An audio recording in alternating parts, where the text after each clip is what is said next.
নমস্কার বন্ধুরা, টুয়ার রান্নাঘরে সকলকে স্বাগত জানাই। আজকের রেসিপি গাজরের হালুয়া। আমরা যেভাবে গাজরের হালুয়া বানিয়ে থাকি, আজকে একটু অন্যরকমভাবে গাজরের হালুয়া করব। সাধারণত গাজরের হালুয়া করতে হলে গ্রেটার দিয়ে গাজরটাকে গ্রেট করে নিতে হয়, তারপরে ভালো করে ঘিয়ে ভেজে করতে হয়। এটাতে অনেকটা সময় লাগে আর গ্যাস খরচাও বাড়ে। তাই আজকে খুব কম সময়ে আমি প্রেসার কুকারে গাজরের হালুয়া তৈরি করব। 500 গাজর নিয়ে নিয়েছি। একটা পিলার দিয়ে আমি গাজরের যে স্কিনটা ভালো করে ছাড়িয়ে নেব। এইভাবে স্কিনটা ভালো করে পরিষ্কার করে নিলে গাজরের হালুয়ার কালারটা খুব সুন্দর আসবে আর খেতেও ভালো লাগবে। এবার গাজরের সামনের আর পেছনের অংশটা একটু করে কেটে বাদ দিয়ে দেব। তারপর ভালো করে ধুয়ে নেব। এবার গাজরটাকে একটু পাতলা পাতলা করে পিস করে নিচ্ছি। এটা করতে খুব একটা সময় লাগবে না, চট করেই হয়ে যাবে। সবকটা গাজর আমি এইভাবে পিস করে নেব। গ্যাসে একটা প্রেসার কুকার বসিয়ে দিয়েছি।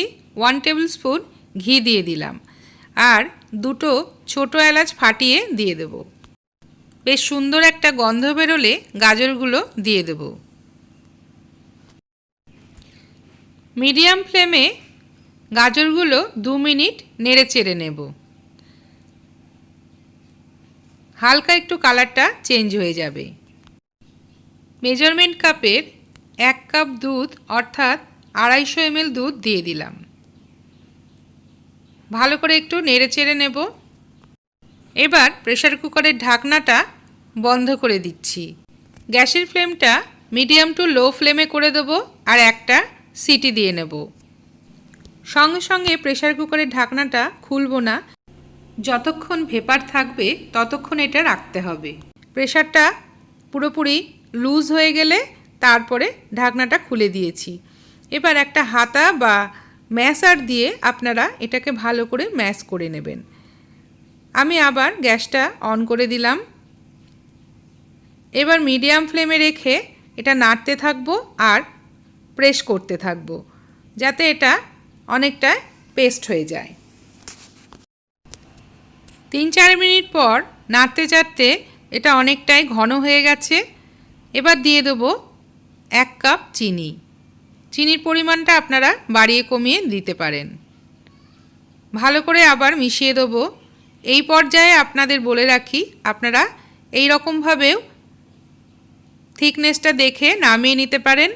তবে আমি একটু গ্রেভি বা একটু পাতলা পছন্দ করি, তাই আমি আরও 1 কাপ দুধ এখানে অ্যাড করব। আরও 1 কাপ দুধ আমি এখানে অ্যাড করে আরও 2 থেকে 3 মিনিট হাই ফ্লেমে নেড়ে চেড়ে নেব। এই দুধটা আপনারা না দিয়ে এর বদলে 1/4 কাপ গুঁড়ো দুধও ব্যবহার করতে পারেন, সেটাও খেতে স্বাদ হবে, বা খোয়া ক্ষীরও দিতে পারেন। এবার গ্যাসে বসিয়ে দিয়েছি একটা ননস্টিক প্যান আর দিয়ে দেবো 1 টিস্পুন মতন ঘি। ঘিটা একটু মেল্ট হয়ে গেলে দিয়ে দিচ্ছি কিছুটা কাজু কিশমিশ।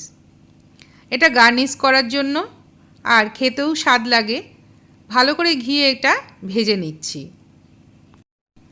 হালকা একটু কালার এসে গেছে, এরপরে আর আমি ভাজবো না। এবার গ্যাসে আবার প্রেসার কুকারটা বসিয়ে দিলাম আর ওপর থেকে ছড়িয়ে দেবো কাজু কিশমিশ। ভালো করে নেড়ে চেড়ে মিশিয়ে নেব। এইভাবে গাজরের হালুয়া করলে গ্যাসের খরচাও কমবে আর সময়টাও অনেক কম লাগবে। তাহলে আপনারা বাড়িতে অবশ্যই এটা তৈরি করুন। তার আগে আমার ভিডিওটাকে একটু লাইক করে দেবেন আর আমার নতুন নতুন ভিডিও দেখতে হলে আমার চ্যানেলটিকে সাবস্ক্রাইব করে রাখবেন। আজকের মতন আসি বন্ধুরা, খুব তাড়াতাড়ি ফিরে আসছি আরও একটা নতুন রেসিপি নিয়ে। ধন্যবাদ।